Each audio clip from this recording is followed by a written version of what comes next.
That's it. That's fine, folks.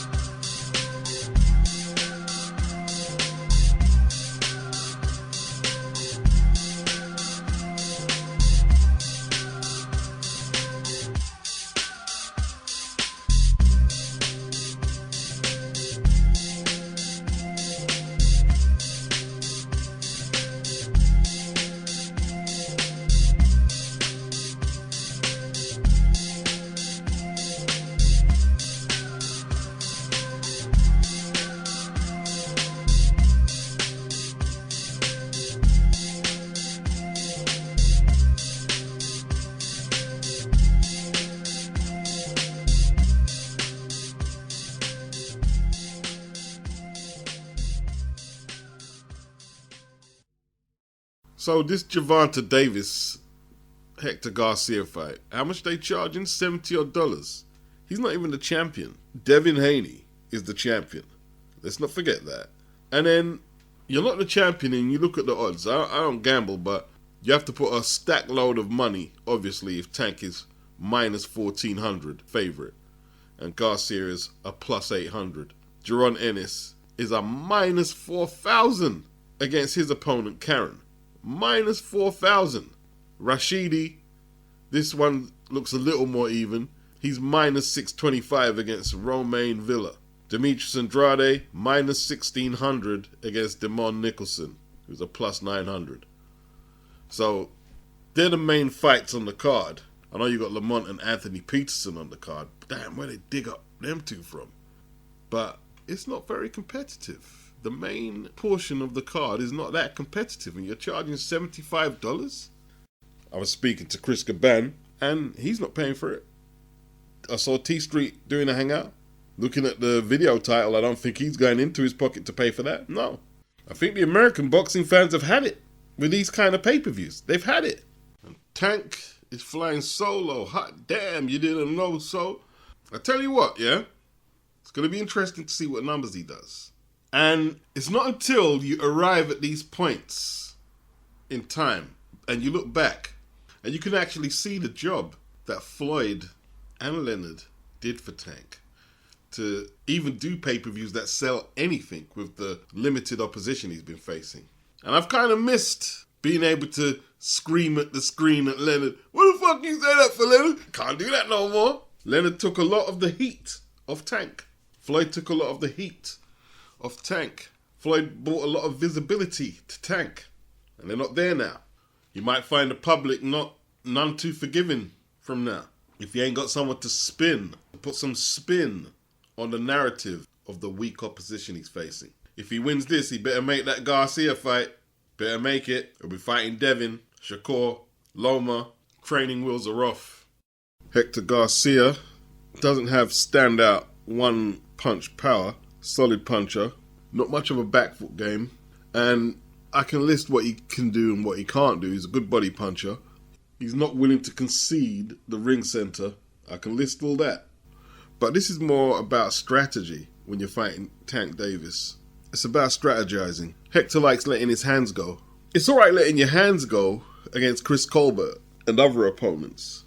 But when you start just letting your hands go against fighters with good eyes, like Mike Tyson and Tank, they'll unscramble your senses. That's what they'll do. They'll waiting to hit you in between you throwing your shots. And the longer you stay in the pocket throwing shots, the harder and the better that connect will be, because they have great eyes. You don't just have great eyes. That's taught through training, getting your timing down, etc., etc. But I'm under no illusion. Team Tank have described this as a tune-up, and this is why Garcia has been selected. I mean, he has credentials. He's a champion at the lower weight. He has attributes. Anyone can be beaten, but from what I'm looking at with Tank, to beat Tank at 135, you have to be disciplined behind your jab. Land 1-2s, tie up, try and circle to your left from that backhand. Just, fundamental tactics to take on a good puncher. I think Hector could be competitive, but he's not a better thinker or boxer than Tank. Tank will get Garcia out of there before 10 rounds. And it could be when Garcia is having success, or what looks like success.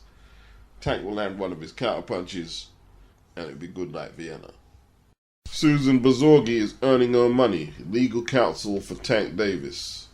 She represented Tank in a separate criminal court case in South Florida in 2020, which involved the mother of Tank Davis's first child. The case was recently abandoned by the prosecution on December the 13th, nearly 3 years after the boxer's initial arrest, for which he was facing 2 misdemeanor simple battery charges.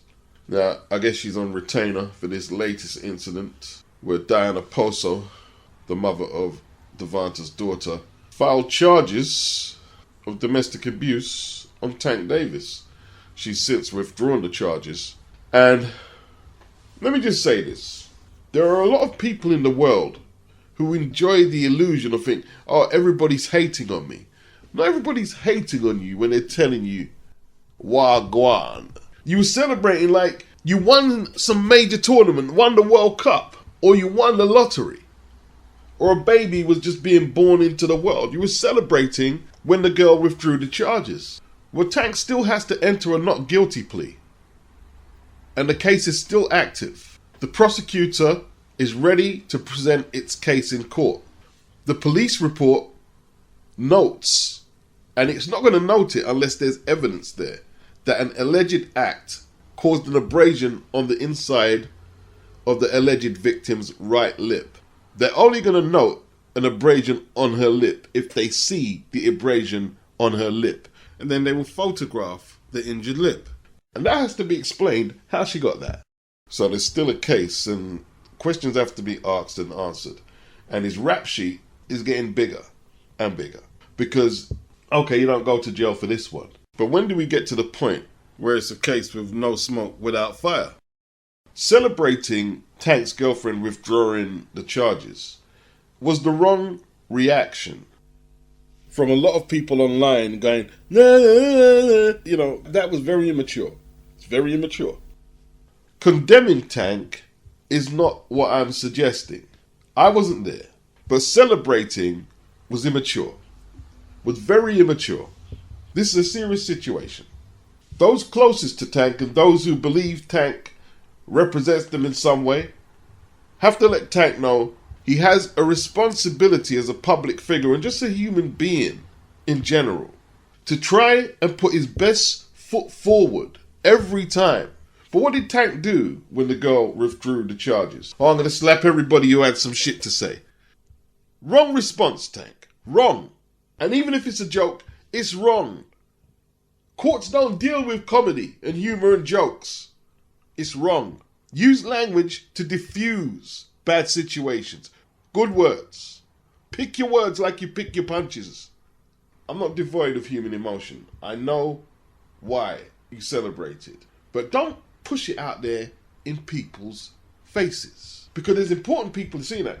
Oh, they think it's a celebration thing. It's like OJ when Black America, or a lot of America celebrated when OJ got off. You don't think there was a lot of prosecutors and judges and policemen thinking, we're going to nail this bastard one day. Let me tell you that now. You can smile now. Oh, you're rubbing it in our faces. Use your brain, people. Use your brains to navigate this earth. Use your brains. Celebrate at home. Don't always keep pushing things in people's faces, because it can go against you. And look, Tank is going to make mistakes. We all do. But Tank, try and show young dudes how to comport themselves. You know, you're dealing with a serious situation here. I'm going to slap everybody you said. No. Ian John Lewis and Jeff HINDS, both long-serving referees in the United Kingdom, are in legal battles with the British Boxing Board of Control. Jeff HINDS, 61 years of age, is seeking action for allegedly not being permitted to referee or judge fights since pursuing a defamation claim against the board.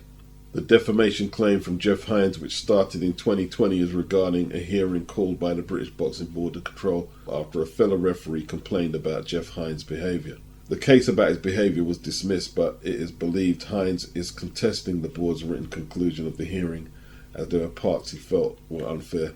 Another point of consternation, which is said to have been separately raised by HINDS to figure within the board, is that he feels unfairly treated, as he has not moved up the refereeing ranks in more than 25 years. There are 3 classifications of referee: B, A, and A star. Licensed referees are permitted to score fights as ringside judges. Progression from A to A star class can often take up to 10 years, but is decided on a case-by-case basis. There are no rules to stipulate the time scale. Jeff Hines, not as controversial as Ian John Lewis, has been refereeing bouts. He's refereed Tyson Fury, David Haye and Dillian Whyte. He has been an A-grade referee since about 1995 and has officiated 1,615 fights. Ian John Lewis, an ex-professional boxer, has a complaint centred on the Catterall versus Taylor bout for the undisputed 140-pound titles, which he scored 140-111 to Taylor, while fellow judge and referee Victor Laughlin scored it 113-112 also to Taylor. The third judge, Howard Foster, he went in favour of Catterall, 113-112. Now, it was a controversial fight, everybody knows that. Ian John Lewis was publicly reprimanded and had his A-star licence downgraded to an A by the British Boxing Board of Control in March 2022. Ian John Lewis, who they keep referring to as Ian Lewis, I've always known him as Ian John Lewis from the 90s when he boxed. He's also gone to the Employment Tribunal with a discrimination claim. Ian John Lewis has been in a few controversies. He scored the first Lyndon Arthur Anthony Yard bout 117-111 to Yard. The other 2 judges had it 150-114 to Arthur. And he's got a few controversial stoppages that people have questioned and a few questionable scorecards. He is currently officiating bouts with the British and Irish Boxing Authority. We're going to license Nigel Benn's comeback against Sakio Bika, which was aborted. And he has relinquished his British Boxing Board of Control licence. The Sports Mail have contacted Hines, John Lewis and the British Boxing Board of Control separately. They've all confirmed there are ongoing legal cases but would not comment further. Judging by the public reaction to Catterall, Taylor won. There's not going to be much sympathy with Ian John Lewis for scoring the fight in Taylor's favour. I don't remember seeing Jeff Hines refereeing a big world title fight in the UK. I don't remember that. But I don't remember too much controversies about his officiating. They're saying it's a complaint from a fellow referee, which has prompted Jeff to seek the Employment Tribunal. Are you with PBC? Listen, pay-per-view showtime, 9 p.m., January 7. I'll be opening pay-per-view, January 7, showtime, pay-per-view. Thank you to Marcus from Fight Hub. That's Demetrius Andrade responding to whether he's on the PBC or not. Now, I thought he had a fight-by-fight deal. But why is he not saying, yeah, this fight is with the PBC? He wouldn't say anything at all. He was just telling people to tune into Showtime. Makes me ask, what is the PBC today in 2022? What is it? What is its function? What does it represent? You know, at this point, what is it Al Heyman does? He's not on the paperwork. It's Tom Brown.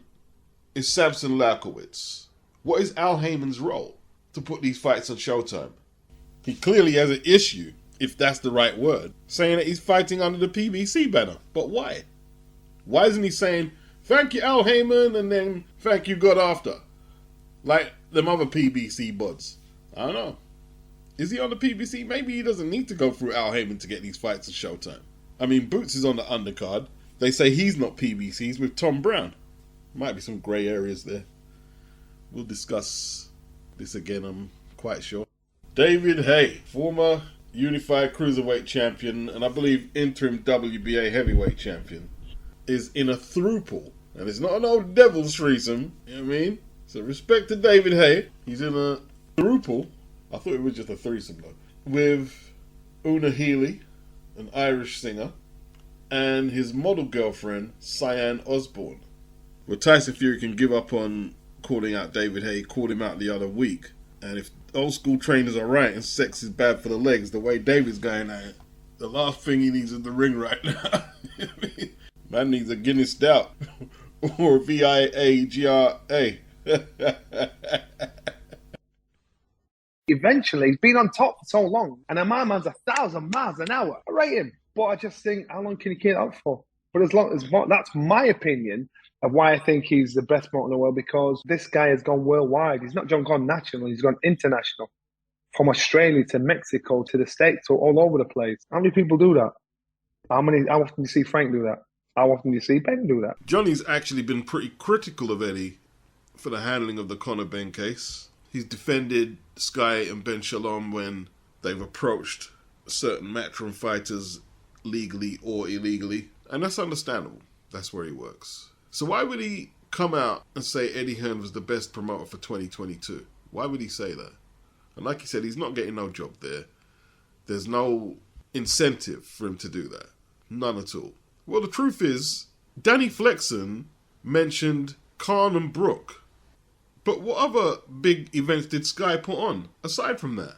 Taylor versus Catterall. Catterall wasn't a name when they fought. It was a big event, I guess, because Josh is undisputed, no doubt about that. But it's one of them fights that got famous after the event because of the controversial scoring and the subpar performance from Josh Taylor. And the rematch is going to be eagerly anticipated. But having Adam Azim headlining cards and Chris Billingham-Smith headlining up there in Bournemouth doesn't suggest takeover to me. Frank Warren and Queensbury. Tyson Fury. Okay, 2 stadium fights, one sold out, the other didn't sell out. That's very good. And they were Danny's examples, while Eddie put on Canelo, Golovkin, Canelo, Bivol in America, Usyk Joshua in Dubai, Bivol Ramirez in Dubai. You know, Bivol Ramirez, Dubai. So we're talking Middle East, Australia, Mexico, MSG, Taylor Serrano, biggest female boxing event ever. Yes, and Ben Shalom, he did have Marshall and Shields. That was big. That was huge. But look, let's not be hasty. Until there's another promoter stamping his passport in as many territories as Eddie, you can't be bigger than Eddie. You can't be. You know, Eddie is the only modern promoter. 25 years back, most people were receiving their boxing content in their individual country through television, unless they had some mad satellite that was tuning into places it shouldn't, like different planets and shit. In your individual country, you would have been limited to how much boxing you can see. Now, let's say this is 25 years ago in the UK. You've got Sky. Well, BT weren't even around 25 years ago. We're still just doing landline phones at that time. You know what I mean? You got Sky. So you get quite a bit of content from America. Yeah. And we're talking a time when America was way more relevant than it is now. If you wasn't watching American content, you wasn't on the pulse at all. American boxing in the 90s was like a fucking great product. Like, where do you want to go? Mike Tyson, Evander Holyfield, De La Hoya, Floyd, James Toney, Roy Jones, Hopkins, Whittaker. Then you have the foreign fighters who fight exclusively in America. McCallum, Chavez Sr., Julian Jackson. I could stop right there. Let me stop there. But in 2022, we're watching cards all over the globe. And Eddie is reflective of the diverse content we get now. He's the only promoter who represents the diverse content. Eddie's in Mexico. He's in Australia. He's been in Italy, Spain, Dubai. He's done loads of shows in America. Bam Rodriguez, short notice, outpointed Cawadras, stopped Rung Versailles, then had another win. Arguably one of the best up-and-coming talents in the game. Lower weights, Estrada versus Gonzalez 3. Tell me where Frank's putting on lower weight cards like that. Tell me where Frank's representing the women like that. Yeah, I think for me it was more that it was 2022. I thought he'd had better years. I thought Frank had a really good year. Ben had a good year. Just because Eddie didn't have a great year, in your opinion, as previous years, doesn't automatically mean takeover Warren, takeover Shalom. If 2022 was one of Eddie's weaker years, for other promoters it would be an amazingly strong year. That's the truth. So I'm not saying Eddie's not the top promoter currently. So what are you looking at? Are you looking at the whole package, or are you looking at the shows he's put on? Because if you look at the whole package, it's Eddie. You can debate this show, that show, this show, but you've got to look at the whole package. Him as an individual, the shows that are being put on, and then you might say, oh, on the quality of the shows and this, that, and that. But you've got to look at the whole package. So when the question's asked, the devil's in the detail. Fair enough. No, you've justified it well, Johnny. I'm not going to say I agree with you necessarily, but in Danny's eyes, he'll lose cool points bigging up Eddie Hearn. That's what it is. In saying that, Joshua going into 2023 with no straps, Tyson Fury looking to become undisputed, or maybe Usyk and Eddie not involved in the mix, will weaken Eddie's position somewhat. Whether they'll be able to knock him off is still debatable with all them territories Eddie is covering, you know. And it's not easy to cover all them territories. We saw what Al Heyman tried to do in the UK a few years back, and he put on one card.